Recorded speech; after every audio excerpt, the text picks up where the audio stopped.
Hi everyone, thanks for joining me. You're watching In Deep on the Delta, and this is the weekly Delta fishing report for the week of October 27th.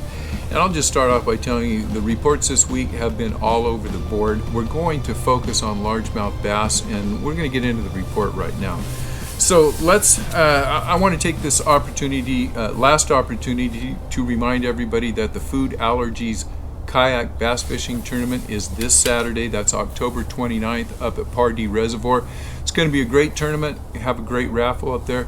I'll be up there, and I'm looking forward to seeing you guys up there and chatting with you. For you guys that are going to fish the tournament, good luck, and we'll see you up at Pardee this Saturday.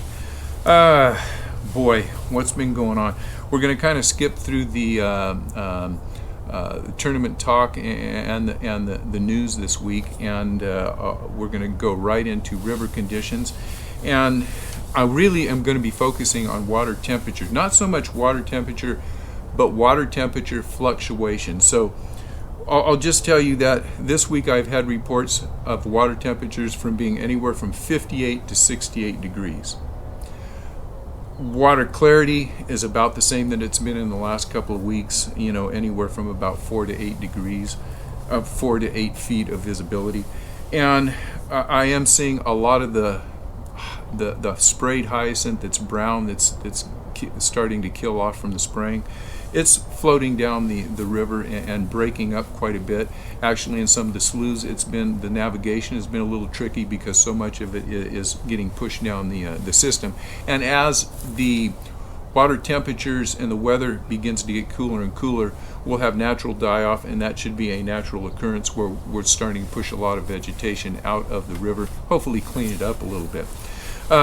We'll get into stripers, and I talked to Jeff Suhu this week, and along with water temperature fluctuations, we've had a lot of just weather fluctuations as far as wind goes. And I want you to make sure you're really focusing in on water temperature fluctuation and wind fluctuation. So Jeff was unable to get out Saturday due to high wind, just too much wind. He went out Sunday, and he found a noticeable difference between last week and this week in the bite. The bite had dropped off quite a bit. Took a longer time for him to find fish. They were scattered. Once he found them, he was able to get full limits of smaller stripers for his clients while drifting mudsuckers, but he just really noticed the bite just wasn't on what it was a week ago. And that's kind of like what the reports that I have been getting, most of the reports saying that people are still catching fish, but the bite is just taken a little bit of a dip from the last couple weeks. Now, for the guys that are really focusing in on stripers and the hardcore guys that are getting out early, there is a topwater bite with walking baits and glide baits. And they're getting some really nice fish, but those are the guys that really know what they're doing, and they're fishing hard and putting their time in. I also got really good reports from Zach over at the Outdoor Sportsman. A lot of his customers are saying they're catching fish, and the fishing has been really good this week. But I think for the average guy that's going out there, you're going to find it a bit of a grind. But if you stay on the water and keep your baits in the water, you're probably going to catch fish.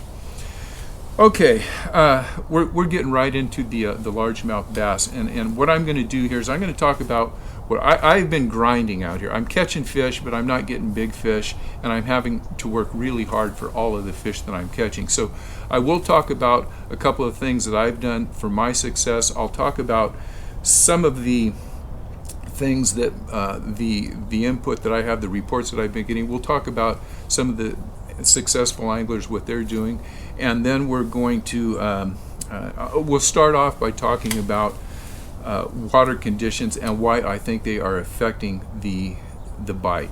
And most of my good reports have not been on the Central Delta. They have been out west. People, I'll say, from Frank's Track, Big Break, Sacramento River, Liberty Island, all the tributaries to the Sacramento River seem to be fishing better than the Central Delta. And here's what I think the key is, and it has to do with water temperature fluctuation. I was out Monday, started off at 8 o'clock, 60 degrees. By 3 o'clock, it was about 67 degrees. That's too much water temperature fluctuation. on the central delta, we have had very little wind. Most days I've been out there, it has been glass flat. So what happens is cold 40 degree, 50 degree nighttime temperatures drop the water temperature during the evening. Sun comes up during the day, you have a flat, calm glass surface of water.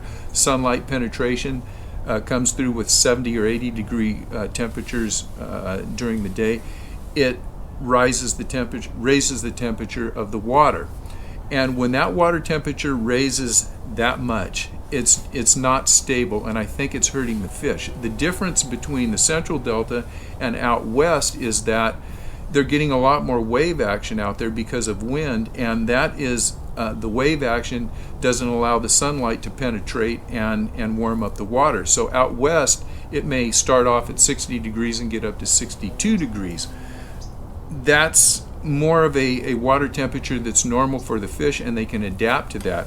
Now, I don't know if that's causing the problem or not. If you guys have some kind of biological background and you know that there's something else that's going on, let me know. Hit me up with a comment, but I think that could be a problem out here in the central delta. And as soon as we continue to get the cooler nights, and maybe we don't get these beautiful, springtime 80-degree days, and maybe a little chop on the water, and that water temperature levels out a little bit, I think it's going to help the fishing.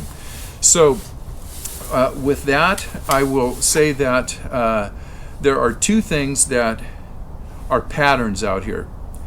One of them is you want to be fishing moving water, and the other pattern is the last 2 hours of the incoming tide, almost to a T. Everyone that I know has been catching fish and sending me good reports, and I've noticed this in my fishing too. The last 2 hours of the incoming tide, just before high tide, that's the tide that you want to fish. So keep that in mind. And what I'll do right now is I'll get into two of the things that I've been doing that have been my most successful baits and techniques this last week. And my number one technique is still the jerk bait. I'm catching a good number of fish on this. I'm catching a lot of small fish, and actually the bigger fish I'm catching are also coming on a jerk bait. The one thing that I've done different this week, I'm fishing a Berkeley Stunna, and you can see it's got a gold body and a orange belly. Kenny Vang last week suggested to me to use a crawdad color jerkbait. I took his advice, and that color is working really well for me. Now the trick to getting the bigger fish, I am pulling a lot of rats on that thing. The trick to getting the bigger fish is as you're bringing that in, when you twitch the bait, you want to make sure that the pauses in between twitches are at least 5, 6, 7 seconds. The longer you can wait, the better. The bigger fish are coming up taking the jerk baits during the pause. If you're really aggressive with it and you're twitching them, moving, you're going to get a lot of small fish. If you stop them and the small fish don't pick it up, you've got a much better chance of getting one of those bigger fish on that particular bait. Now, my second technique has been a punch rig.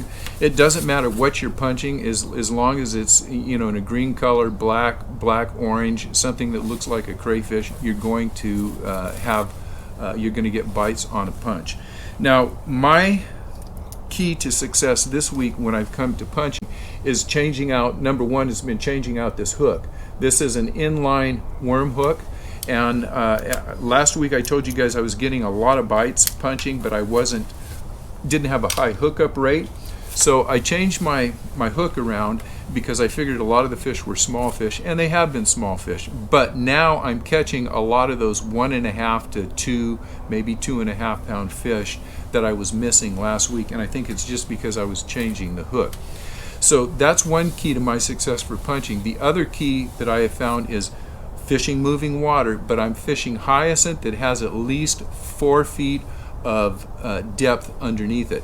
When I'm punching way back in underneath the very close to the tules in, I'll say 1 foot to 2 feet of water, I'm not getting many fish. The fish are out. Make sure you have at least 3, 4, 5 feet of depth under that punch water, the hyacinth, and make sure you're fishing either on a bank that has good flow or out around a point or something where you've got some water flow underneath that hyacinth, and you're fishing some pretty clean subsurface vegetation if you have subsurface vegetation under the hyacinth.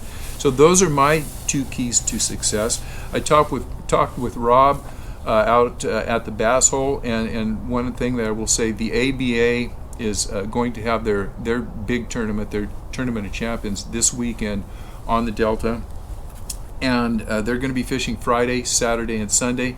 We're going to really know what the potential of the Delta is at this time after that tournament. We'll see what kind of weights they come in with, and we'll talk about a little bit more about tournament fishing next week, and we'll give you all the information on how they do. Anyhow, Rob has been pre-fishing for the ABA, and it's a big tournament. They're fishing for a boat. This is the TOC. They're fishing hard. Rob's been fishing hard, and he's had a tough go at it. He's grinding out there. He's catching a few fish. He's not pulling in the weights that he wants to, but I'm hoping he's going to figure it out. And Rob, good luck this week.